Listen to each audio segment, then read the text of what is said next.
Welcome to the Navigating Disruption podcast. I'm your host, Shaquille Barmel. I'm the CEO of Ocean Blue Strategic and partner with the Summit Group. I'm a coach, consultant, and speaker, and I help leaders, entrepreneurs, and sales professionals make an impact through improved performance. In this podcast, I share insights and interviews with interesting leaders to define practical lessons that you can use to make an impact in the face of uncertainty.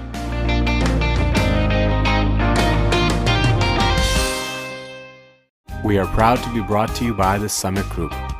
We help companies increase revenue and deepen customer relationships by moving from sales excellence to authentic business relevance through engaging learning experiences.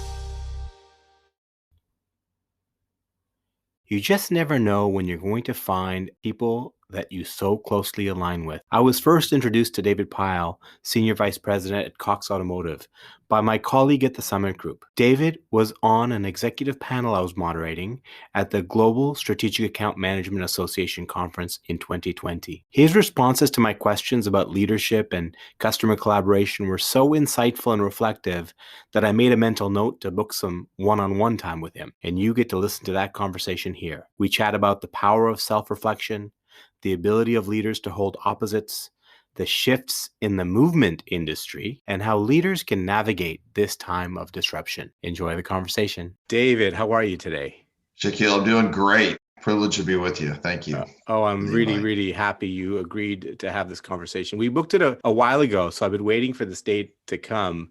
David, before we get into talking a little bit about who you are and what you do, most of the people I talk to, there's some kind of connection that I've had either earlier in my life or at some point, and we just got to know each other a little bit recently. And you were on a panel that I was facilitating at a conference for the Strategic Account Management Association.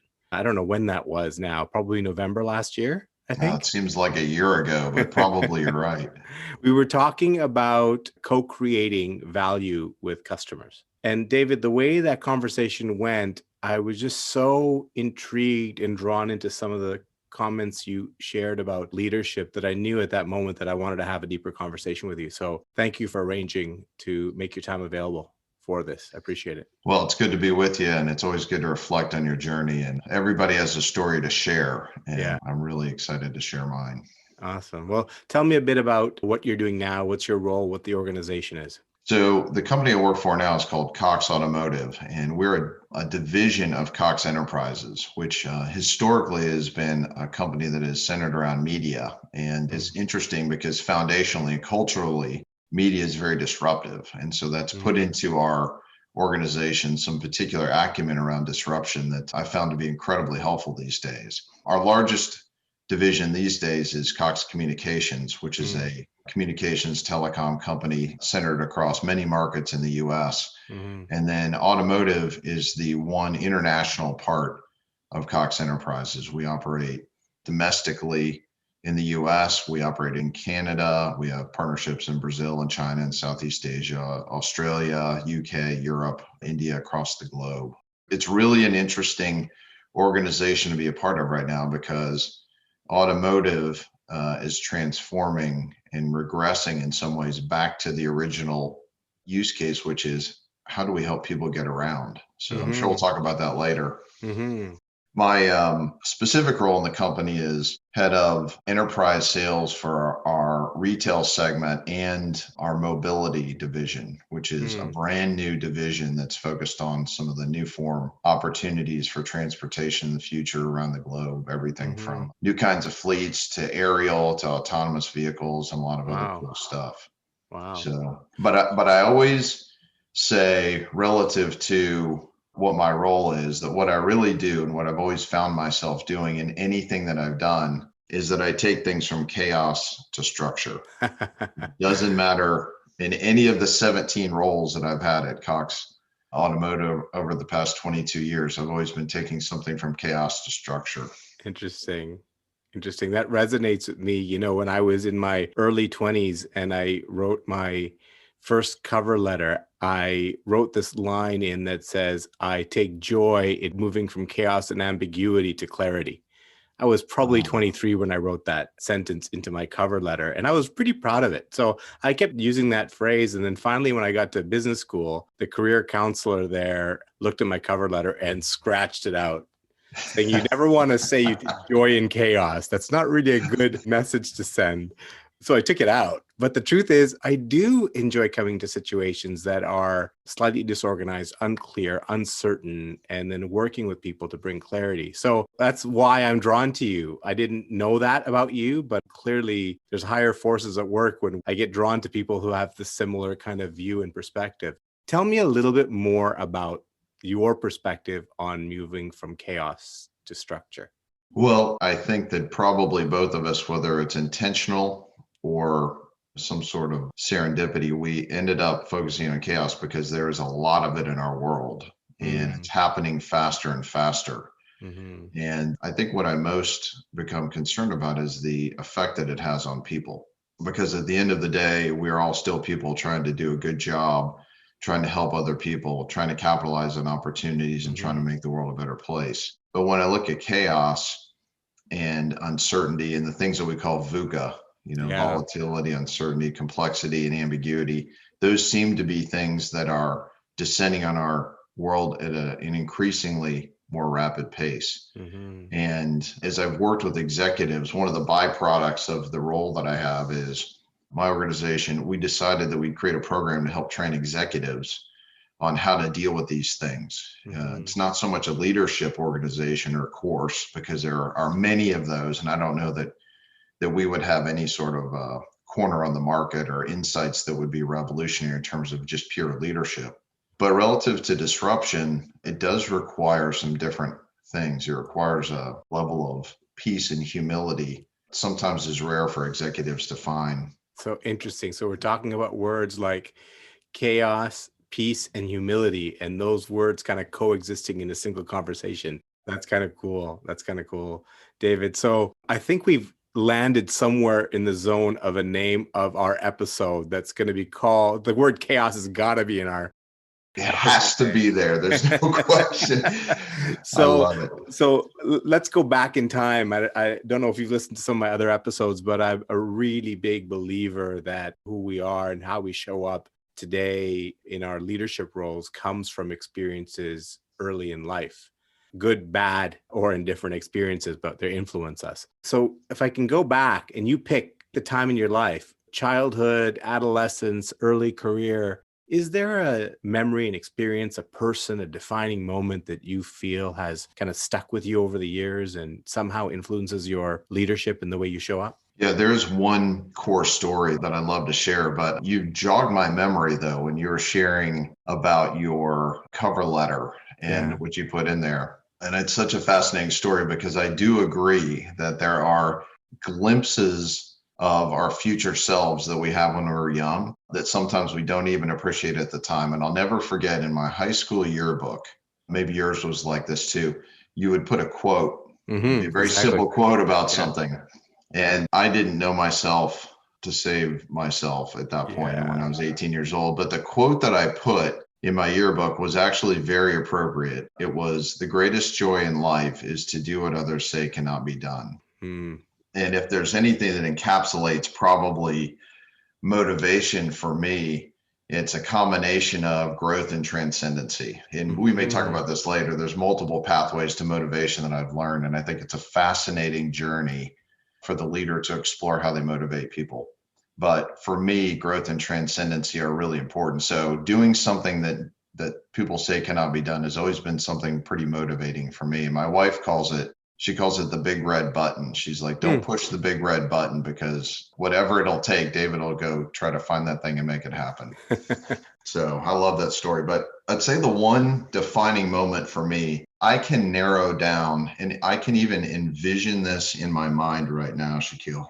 It was in the spring of 2003. Hmm. And I had a rare opportunity to go through a kind of mentoring course with a gentleman who was really remarkably successful professionally, financially. And he got to a place in his early 50s where he realized that what it took to be successful in those things was not about the professional outcomes, but it was about the personal costs and all those things. And so he agreed to mentor a group of, there were 8 of us. He called people that you'd consider like a heat-seeking missile, somebody who's just Mm, focused on their career. And he said, I want to help you understand how to do this in a way that doesn't destroy your family and your life and those around you. mm, And he asked me a question, and I had contemplated this question for a while, and here's what it was. He said, if you died today, what's the greatest unfinished business of your life?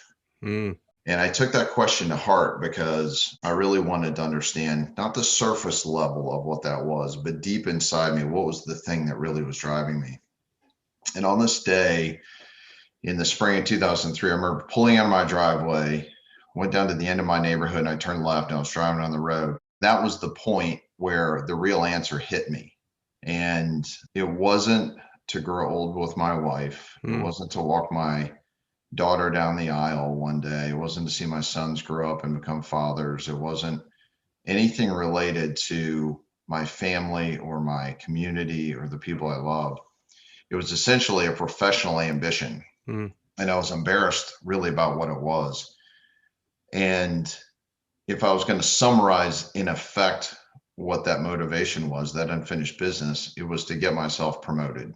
mm, And although that's not a bad ambition, and I certainly, nobody has the ability to judge what that primary motivation was, it wasn't the one that I wanted to share. And as I mm, thought about the people that worked for me at the time, I thought that's not a very compelling leadership story to tell people. My motivation when I wake up every day is to get myself promoted.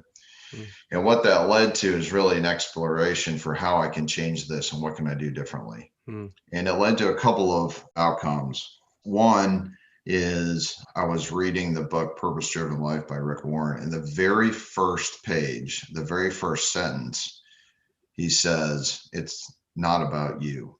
And so I really took that to heart. In fact, in my office, I actually have a plaque that is in here right now. And it says, just to remind me, it says, David, it's not about you, mm. because I'm always aware that there's something bigger going on than just how I show up. Can I And pause there for a sure. second? Because that really, really struck me that not that long ago, what, 2003, 17, 18 years ago, you were quite content in your life and career with the ambition focused on career and That's promotion and right. advancement. And look, that's probably the case for most of us as we kind of live our life. And I certainly was there at that point. But it was a powerful question asked by a coach, a mentor, that made you think deeply about what really mattered to you.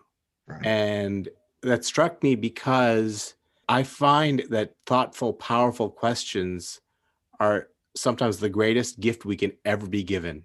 And I don't know what the rest of your story is, but to me, it just kind of reinforces that moment that what a gift we can give to others by asking them thoughtful, deep questions that make them pause and think. And what a great gift it is for us to receive those questions from other people and just to savor those moments in life when we get those questions and not dismiss them. Sorry to interrupt you, but I just felt like I wanted to mark that moment in this conversation. Well, I would imagine that as your listeners reflect upon many of the leaders you've had on this, many of Hmm. the people that you've had in here, a lot of the stories go back to a point where there was some self-reflection. Hmm. And that self-reflection, I think, generally has to happen in some sort of community with people you trust. Hmm. You That's true. probably in your own story would reflect back on those kind of things too, I would Yeah, guess. yeah, I'm sure. I'm sure. But back to you. So sorry to interrupt your story. Do you remember where you were going with the? I do. So Yeah. it's funny. I was talking to some young people because mentoring now has become something that I do very much in a formal way in my own life. And I was talking to some folks, and I was sharing with them my leadership mantra, and I was sharing with them how simple it is. The first part of it is it's not all about you. The Mm, second part of it is maybe even harder to do. And I learned this part of it I was reading a book by Dr. Larry Crabb, and he said something that really kind of hit me between the eyes. This is a case where Larry Crabb didn't ask me a question, but he was making a point. And the point I turned into a question when I asked myself, is this you? mm, And what he said was interesting. He said, powerless men and women spend their lives controlling some outcome and then deceiving themselves into thinking that it matters. Mm, And I realized that there are a lot of times when there was something I wanted to happen. And if I couldn't make that thing happen, I would just make it a little bit smaller until I could make it happen. And mm, what the obsession became for me was not about the accomplishing of the thing, it was about the achieving the outcome, whatever it was. And I mm, realized that anytime that I did that, I was focusing more and more on myself and less on leveraging the people around me, the team around me, and the mm, people around me to help me be successful. So my simple leadership mantra is two things. It's not about me yeah. and it's not all up to me. Huh. And I have found that those are incredibly difficult for me to do. It is very easy for me to resort back to thinking that it's all about me and it's Yeah. all up to me. I can't remember where I read it. I think actually it was not, I didn't read it. I was participating in a session with a leadership professor that I really respect. And we had this conversation about the importance in leadership going forward to have the ability to hold opposites where on one hand, for example, there's many opposites, but on one hand, you want to drive forward aggressively, but on the other hand, you have to be calm and patient and kind of celebrate the silent moments and allow for the silent moments of thought and reflection. Example of holding opposites. And what you've described there is, to me, strikes me as a little bit of holding opposites. It's not all about me and it's not all up to me. And the opposites there are not actually the two phrases for me. It's not all about me in itself has this idea that when things are happening around me, I'm not the center of the universe. But also when things are not working, it's not all on my shoulders. And then the other part is it's not all up to me, means that I have a responsibility to make it about growing other people. And I also need other people to execute what I need to do. So it's really neat. In fact, there's like 4 really cool themes that are drawing out of that for me. And I think I need to reflect on it a bit more. But thank you for sharing that. That's really simple and deep and powerful at the same time. Well, what's interesting too, as you were talking about the juxtaposition of two seemingly different things, that is actually a core capability of organizations that are excellent at disruption. Mm-hmm. And there's a lot of great authors that are talking about those things, but it is essentially this understanding that, if it's your business model, you would say at the same time, I have to say, this is how I'm going to make money today, but this is how I will make money tomorrow. And they're different. And the organization's ability to simultaneously hold and entertain both of those things successfully is exactly what's required for effectiveness and disruption. There's actually a phenomenal book by an author named Safi Bahcall called Loon Shots. And he goes through history. It's a little bit like Good to Great that Jim Collins did, except for it's in major disruptions in history. And he really talks about how organizations effectively do that. And it's such an incredible discipline, but I completely agree with you. That's what's required. The title of the book was Moonshot? It's called Loon Loon Shots. Shot. Okay, with an L. Loon, Loon Shots. Yeah, it's really, really interesting. But one of the examples he talks about is how the first technological war was actually World War II, because the forces that we were working against, the Nazis and the Japanese Empire at that time, were more technologically advanced than the U.S. Army. And the generals in the U.S. Army wanted to go up and fight World War II like we fought World War I. If it weren't for the fact that the U.S. government and the military figured out how to simultaneously fight a war operationally like they had done before with the experience of the generals, but also learn how to be a technologically different organization that would introduce radar and jet aircraft and precision bomb sites and a lot of other technological advances, including the nuclear atomic bombs that we developed, the outcome of the war would have been different. So anyway. Yeah, wow. So look, we talked about your childhood. I do want to talk about your career a little bit, and we do bounce around in this podcast. I take great pride in the bouncing around I love to experience. bounce. That's great.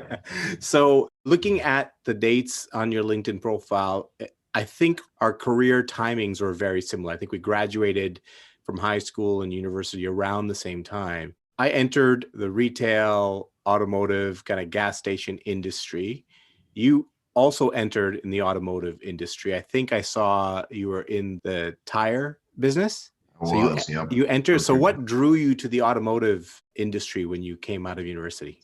You know, it's interesting. I was probably drawn to it at an early age because my father was he just loved cars. And Hmm. so one of the simple things we would do after dinner was this is my appreciation for things I didn't understand, but he would say, let's go look at cars. And one of the most embarrassing things for me at that time was that we'd be out on these car lots, Shaquille, and the car salesman would come up and he'd want to sell us a car. My dad would be like, oh, we're just looking for cars out here. And this is my boy. He's in high school. He wants to be in the car business one day. And he'd be telling these stories. I'd be so embarrassed Hmm. about it. Like, Dad, this guy doesn't care what any of this. He just wants to sell us a car. But upon reflection, one of the things that I've come to understand is that my dad grew up in a household in a generation where the fathers did not tell their sons they loved them or they were proud of them. They just Right. said, get going.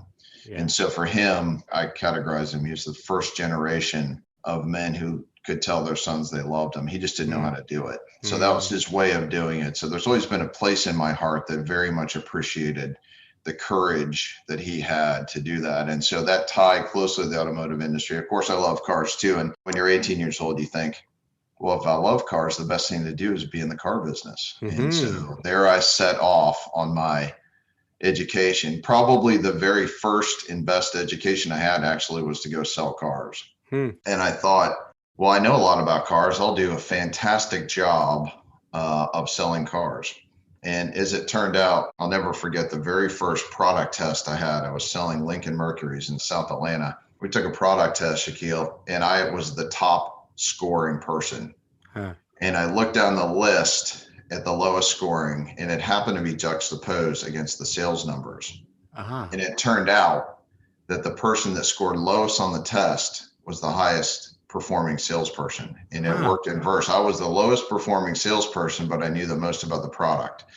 That was the first point where I said, okay, big learning. Whatever you're selling, whatever you're a part of in business, it's not about the product, it's about the people that use it.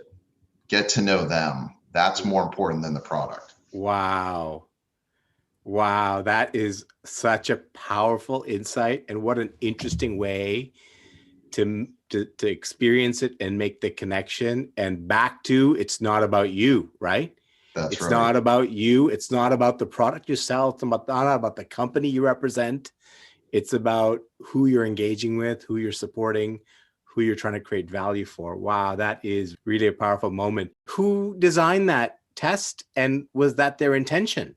Well, it's a great question. You know, it was designed by somebody at Ford Motor Company that was trying to help make sure that the salespeople knew the products. And at that time, I thought, surely, and it just happened that I was able to see the test results stacked up against the sales results. And Yeah. the obvious inversion of it was it's not about the product, it's about the people. And it's about the other people. It's not about you, David. It's about those people.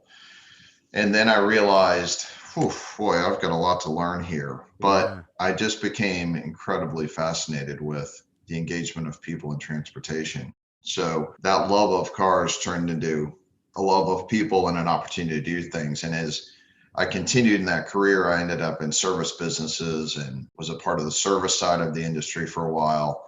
And in 1998, I got a call from a friend who'd worked for another company. They said, hey, this really interesting opportunity is coming up. I don't know if you've heard of the internet, but this company wants to take and put all the cars that are for sale in the United States on the internet so that people can see them. And that's what the business is going to look like. And I thought, well, I don't know a whole lot about the internet, but it sounds pretty interesting. Hmm. And I've heard good things about Cox as a company. So let's go try this thing. And Hmm. that was the birth and foundation of a company that's still in existence today, which is the Auto Trader business. Okay. So being the first salesperson for that and being at the genesis of the internet as a part of the automotive industry was just super exciting. And probably like we do often, we go back and try to recreate that later in our career. Hmm. Well, it's interesting, Auto Trader. So I did see that in your LinkedIn profile. I think it's a different Auto Trader in the US than it is in Canada. But one of the things that my listeners know and you know is that I'm a partner with the Summit Group. And so much is firing because of the perspective that I come from the Summit Group, which is it's all about not just even the customer, it's all about their customer and That's understanding right. what matters to their customer and working backwards. Sounds like you resonate with that. You've obviously worked with the Summit Group, so you brought those beliefs already to the relationship working with the Summit Group. But I worked with Trader in Canada 10 years ago, and I was working with Trader at an interesting time, and I would love to get your commentary on that from your perspective. The Auto Trader sales reps that was in the business of advertising car sales for used car dealerships primarily, where the salespeople were going out, essentially managing relationships with the auto dealers, the used car dealers, taking photographs, getting the information to produce it into a magazine, and then eventually on the internet. And there was a huge transition in the way customers were buying. What I realize now is that you were participating in that in a different market, putting all the cars on the internet, but it was much more than just putting all the cars on the internet, right? There was a lot of business transformation, buyer transformation that was going on alongside. So what more was there to the story besides just putting the cars on the internet? What else was changing in the industry? Well, it's so fascinating to talk about how the disruptive events occur because if you look back over the continuum of just the media side of advertising the automotive industry, there are disruptive events that would have occurred. 2000 was one where the bubble burst and Mhm. internet company valuations cratered. The second was 2008, where we had the global crisis and recession. Mhm. And then there were smaller versions of that through the 2010s, and then our latest one with COVID. And through each of those changes, what was evident is that the world is going to be in a position where the businesses that are succeeding in it will demand efficiency. Mm. And you will be building opportunities and relationships for that efficiency to be put to the test. Mm. So in 2000, when many businesses began to struggle, ours was able to be resilient. So what really did is it culled out many competitors that had all sorts of different business models. So it Mhm. eliminated confusion for the retailers that were out there. But it wasn't until 2008 until it really dramatically took off. And that was Mm. because you had a couple of things happen simultaneously. One is that the newspaper business took the greatest shot that it ever could have taken, maybe a Yeah. final blow in a lot of ways. And although there are still print newspapers out there, many of them successful, dramatic consolidation, even within Cox, Yeah. it was dramatic at the time. But the internet companies that were doing automotive advertising and especially good at it were able to provide a more efficient, cost effective way to reach more people. And consumers did the same thing. So there's really an explosion of internet advertising, classified advertising, the automotive industry in 2008 because of that, Shaquille. Mm. So we see that as you go through 2010, you saw internet become something of an intelligence tool Mm. where the data that we extracted from consumers was able to be used to help create more precision in pricing Mm. and in inventory management and all these things. And really, the latest innovation we've seen is that because of COVID, with many retailers shut down, not just in the US, but really around the globe, is that e-commerce and digital buying tools have become prevalent. Mm. And that has helped many retailers understand that they can actually sell the same number of cars with a lot fewer people. Mm. And while that's challenging from an employment standpoint, it is more efficient for them to do it. So it goes Mm. back to this notion that in disruption, there is a tremendous amount of efficiency that is possible, and that there are disrupting events in the economy and the environment that give the opportunity for those to present Mm. themselves. Wow, very cool. So now we're touching on a little bit about the Cox, the business, but what I'm hearing from piecing together parts of the conversation so far, you used the word mobility, you talked about media, talked about software, we've talked about the operation running a dealership, and we've talked about it's not about you, it's about the customer, the buyer. How does that all come together? So I see a convergence of software and technology, understanding of the car buying experience, media and advertising, and it's all coming together now. How would you articulate, two questions, the change in the automotive buying experience over the span of your career in the industry, and maybe a little bit of prediction on where do you think it's going? So the first question, the easy one, the observation, looking back, what have you seen?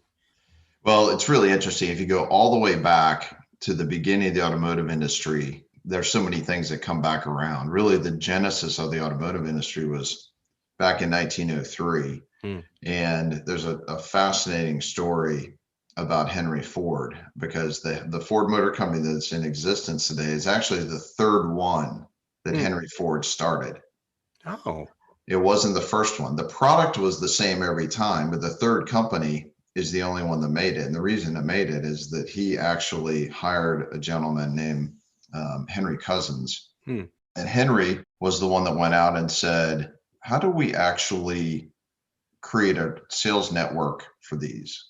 And so he first went to the natural place that you would think you could sell cars, would be a horse and carriage, a buggy shop. Hmm. But it turned out that they didn't want any part of it because they saw it as competitive.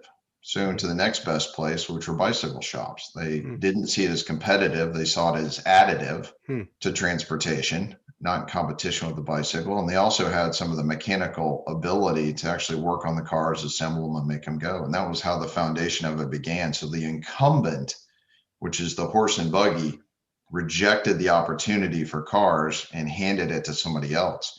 Interesting. If you fast forward then to, call it, the 1990s, car sales was not dramatically different. There were a little bit of technology tools that came in, but it was all about negotiation skills. It was about withholding information, keeping information that was helpful to the seller but not to the buyer, maximizing profit per vehicle, and creating massive commissions for the salespeople. That's not bad. That's a little bit of how it was set up, as the manufacturers had a lot of retailers that were out there and a lot of points. From 1998 forward, though, it has become very customer centric. And so that has always been the march to do what is more and more customer centric, as well as large organizations creating economy of scale. So the big changes that are happening now are really in creating efficiency that's more customer centric. How do you create a buying process that benefits the consumer? And so very much in the mindset of the third box thinking mindset, we approach our customers to help them understand their customers. You know, it's our customer's customer. And so that is incredibly helpful when you're thinking about helping anyone who's in the transportation industry think about who their customer is and what they want and how that's different. And there's so many things that are changing, from really a lack of interest from teenagers today to drive, to alternatives they've never had before, to different technology apparatus. From 1990 to 2010, there were maybe one or two new car companies. Tesla was one of them, late in that generation. Since 2010 to now, there have been more than 20 new car companies come up. And these companies now are not seen as necessarily car companies, they're seen as technology companies. So the valuations that are associated with them are just astronomical. And it's really changed how we view it. But I think the one thing that is really fascinating, just to kind of wrap that up, is if you look globally at the automotive industry, it's maybe $3 trillion. Okay. But if you look at the global marketplace for how people get around outside of like air transportation, it's about $10 trillion. Wow. So the real opportunity that is the historic opportunity is for an industry like the automotive industry to actually not miss the chance to become the disruptor, to self-disrupt. And that is relatively unprecedented. And probably, if you're thinking about self-disruption, a lot of people would not have bet on the automotive industry to be the ones to do it, but I think they will. That was a fascinating story, and there's so many lessons to draw from, and I don't think we have the time or mental capacity to draw them all together. But, the first thing that struck me was when you talked about the choice that leaders of the horse and buggy company made to choose to ignore what they saw as competition, and the bicycle shops chose to embrace it. Back to really powerful questions. I think that the buggy manufacturers missed the question that was, how is the world of people movement changing? That's right. And how can we evolve to be part of the way moving people changes? Now, if they had just asked themselves that question, they would have got to a very different outcome. And it reminds me, I just had a conversation several weeks ago with a person that used to work for a competitor to Blockbuster Video, but Rogers Video. It was a video rental business. And he said that the people in their company were asking the wrong questions. They weren't asking the questions as, how is consumption of entertainment changing?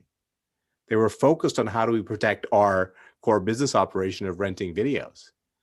So back to powerful questions is such an important thing. So now, like, we're fast forwarding and we're looking into the future and thinking through, how is the business of moving people changing? And it'll be very interesting to watch and see how people address that question. Yeah, I think so. And there's so much I think that will play out. Even if the pandemic does end up coming to, an effective conclusion maybe this spring, and it plays out in limited ways throughout the rest of 2021, there still will be things that will unfold that are unexpected. And so some of the macro things that we are seeing now is less fleets transporting people and more fleets transporting goods. The people are staying put, and they're bringing these things to them.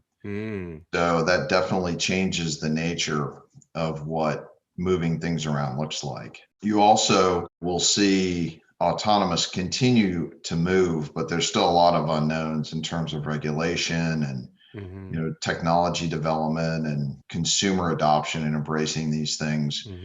But probably one of the areas that we'll see across the board, not just in transportation, but we'll see transaction costs come down as we create alternative models for transportation where you can subscribe to a car. You don't have to buy it. You can do short-term leases. You can do a lot of different ways of using transportation without having to own transportation. And where blockchain comes in and probably ultimately creates extremely rapid transaction capability if you do want to own something. Those are all going to be really interesting paradigms to come out. We're exploring aerial is a real thing. Will people be able to not have to build a road somewhere or build a garage? They'll build a hangar or a launch pad for something to come and land at their place. It's hard to imagine. Yeah, but it's all possible. You touched on this idea of companies learning how to self-disrupt. If you say that really fast, it sounds like how companies should self-destruct. It's not too far from the same idea, right? How do you said hold two opposites early on. How do you continue to figure out how to make money today, but know how you're going to make money tomorrow? So can we talk a little bit about what does it look like to lead teams, lead organizations that embrace the ability to self-disrupt? Have you been thinking about that at all? We've been thinking about it quite a bit. And I would say that not only been thinking, putting into practice some of the things that we know and understand. When we look back over the history of media, it's really fascinating. Back in the early 1900s, you had radio, you had newspaper that was in place. And then you had radio that came in, and radio took on a new form of communication and entertainment. And in the 40s and early 50s, you had television come in, and it created a new space with media. And then in the late 60s, early 70s, you had the kind of fragmentation of television with cable. And then in the 90s, you had internet come in. And all of these things have sort of carved out new ways of using the existing media, and in some ways have cannibalized the previous media. But what we've learned and understood is that the mode that our own organization has worked in, and what we've taught a lot of other companies, is that you have to separate the operation from the innovation. And so they're connected, but you can't keep them too close together because one will kill the other. Generally, operations kills the innovation Hmm. part of it. So keeping those things somewhat separate is helpful. For instance, there was a point in time where our own organization owned both the trader publishing organization and owned the Auto Trader digital. Hmm. And we competed quite a bit. Hmm. Even though we're owned by the same company, we're some vicious Hmm. competitors against each Hmm. other. But that actually made both companies better because, without the competition that we needed to have as an online organization, we wouldn't have been able to figure out the value proposition and be able to challenge the real mindsets and develop Hmm. value. And the existence of the other media, the paper media for a while, had to become more effective and really understand what it did as well. So all of these things have a place, but keeping the innovation, the operation separate is probably one of the fundamental principles. Interesting. That's one incredible guiding principle, keeping the operations and innovation. I think there's a great book called Lean Startup that speaks to some of that, about the idea of how do you enable parts of the organization to be let loose, free, innovative, and creative, while part of the business runs. It's kind of like the making money in the present and figuring out how to make money in the future, but keeping them apart a little bit so that one doesn't encroach on the other. That's pretty cool. I was reading a book, it was years ago now, called Crisis and Renewal by David Hurst.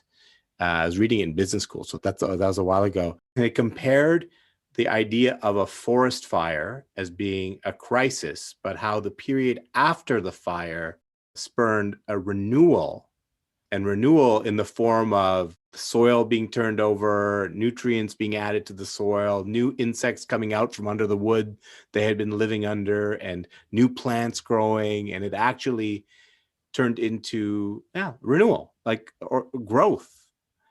And so the question he poses in the book is, how as business leaders can you be set up to, yes, take advantage of crisis when it happens to you, but how do you actually stimulate crisis so that you can grow in a controlled way?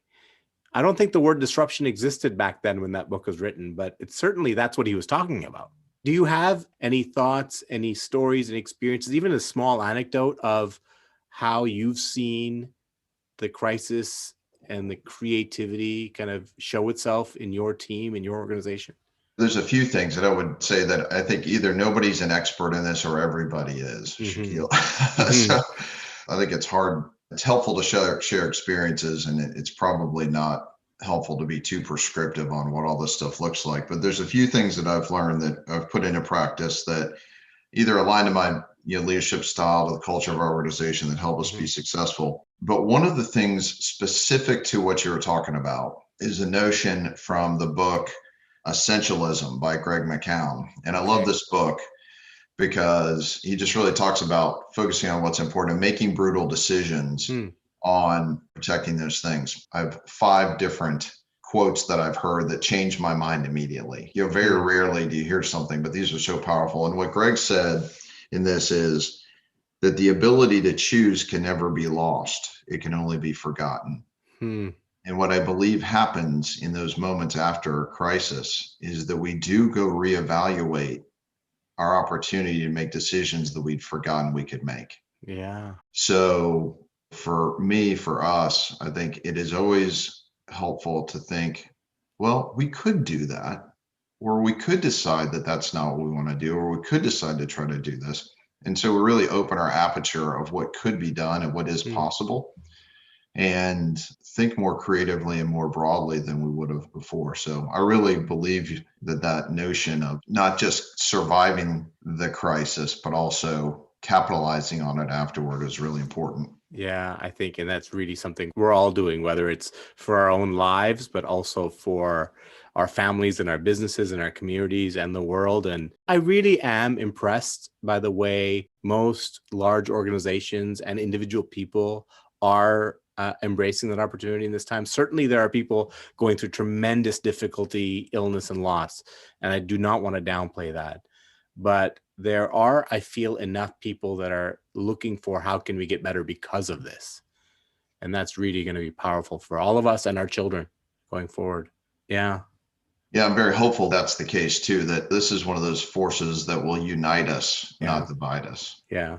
David, when we first met, when we did that panel months ago, we were talking about customer co-creation and creating value with our customers. One of the things that I always believe deeply, and it sounds like you believe it as well, is that when a company is acting as a supplier or servicing another company, there's a relationship there that if you can spark the right level of collaboration, you can accomplish incredible things. And there's lots of examples in the world where that works. But I've found that the right perfect magic of collaboration is more rare than I wish it was. And wanted to get your perspective on what are the conditions that have to exist for two parties, two organizations, two people to come together to spark creativity during a time of disruption. I think I have to say that you are right. It seems in principle that it should be far easier than it actually is in practice. Yeah. And I believe that is largely because as a society, we're struggling to maintain the real relationships. Mm, We have proxies now for communication and collaboration that don't look anything as authentic as they were before. And even in COVID, it's more challenging because things are virtual. And so the ability to understand what somebody else is thinking or doing is much more difficult through a video screen. So I think that that has become more challenging. But there is this notion that is kind of foundational. Zig Ziglar said, you can have anything you want in life if you'll just help enough other people get what they want first. mm, And it's very scary to put somebody else's needs first and to think about what collaboration could look like and then to figure out how to turn that into a business model. But, without going into the extreme specifics, we've seen that the return on the investments for collaboration and partnership have been the most profitable and the most extraordinary in our own business. mm, And so if you try it, you'll see that there's an opportunity. It doesn't always work perfectly, and there can be things that are frightening that happen in the middle of it.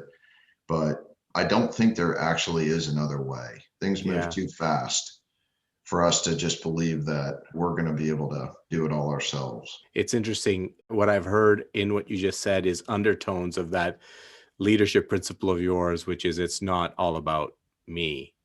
And the key to collaboration and working creatively with others is actually to invest in their success and actually not initially, at least initially, worry on what do you get out of this. Yeah, and I think the other thing that is happening too, and I find this in myself and our organization, is that at the same time, the things that we believe are possible are bigger and greater than ever. The ability to transcend your financial situation or your job or role, or people who are younger are becoming wealthier and more powerful. It seems like Yeah. anything is possible.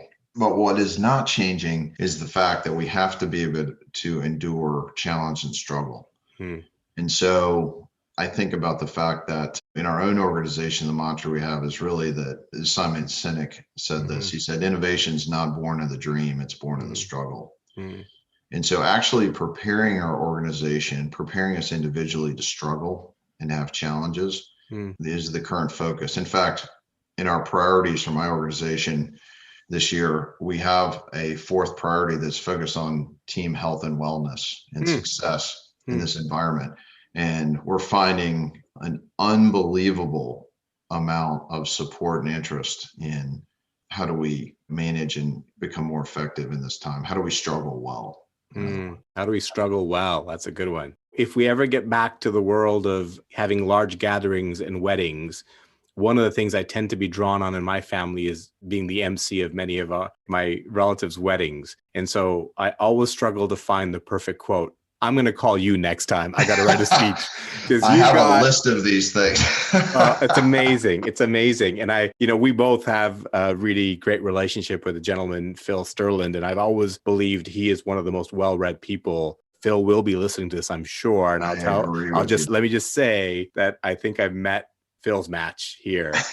Your ability to draw insights from the books you've read. And for those of you listening, you don't know this, but behind David is a big bookshelf.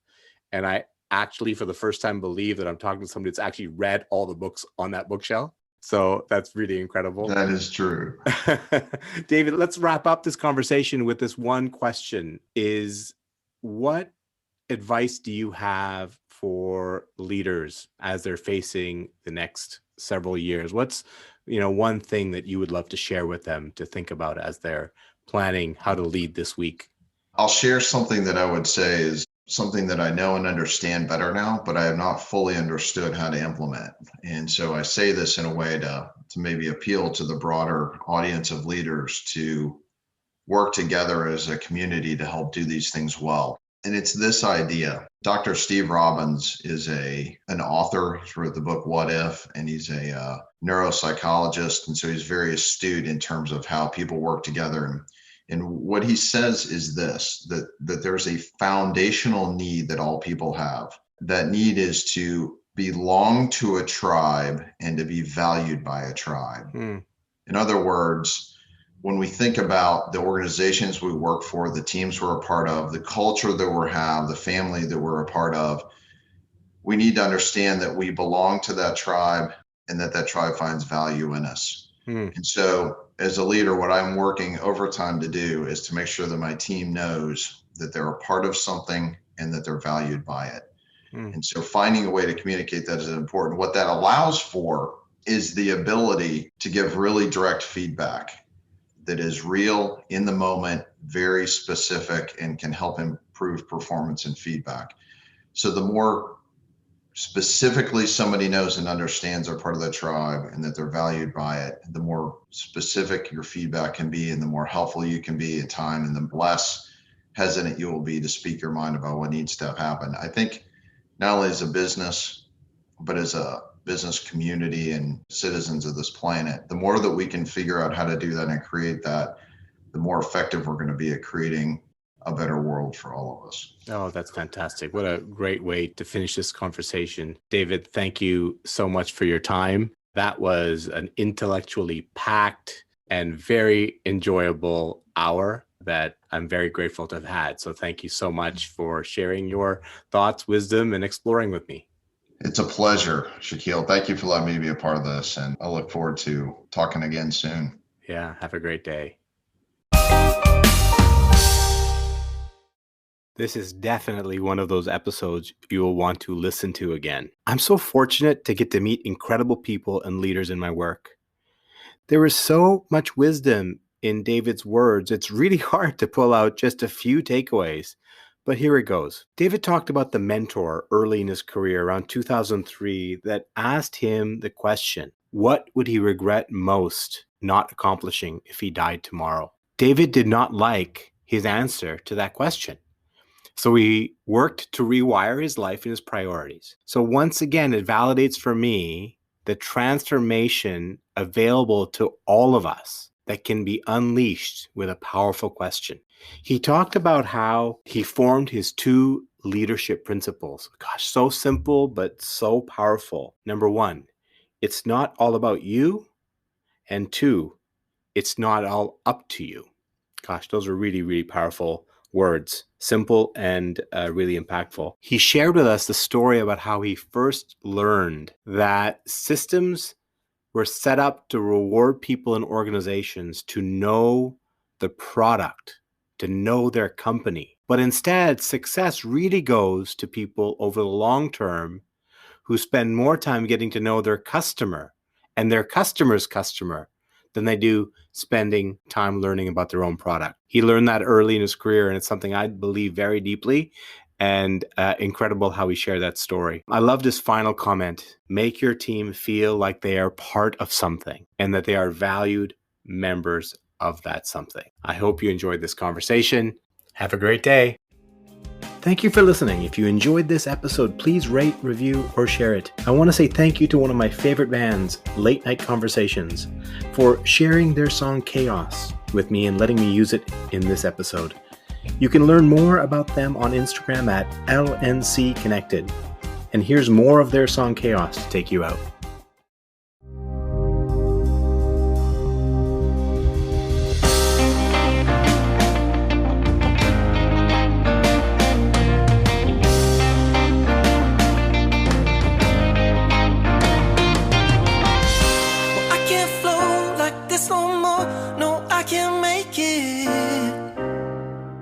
far behind my eyes.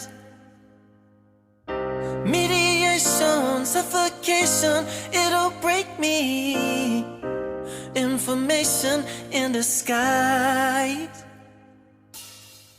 But when your eyes finally found mine, you were there, but I'm defined by the chaos in my mind. I believe what I perceive is a weave tearing at the seams, and I wonder what's behind. And my ears are bleeding, and the reasonings and the logic of the season, taking the pleasing from my soul and leaving me to die. And I feel the lacing, LNC like racing, unstationary animation taking me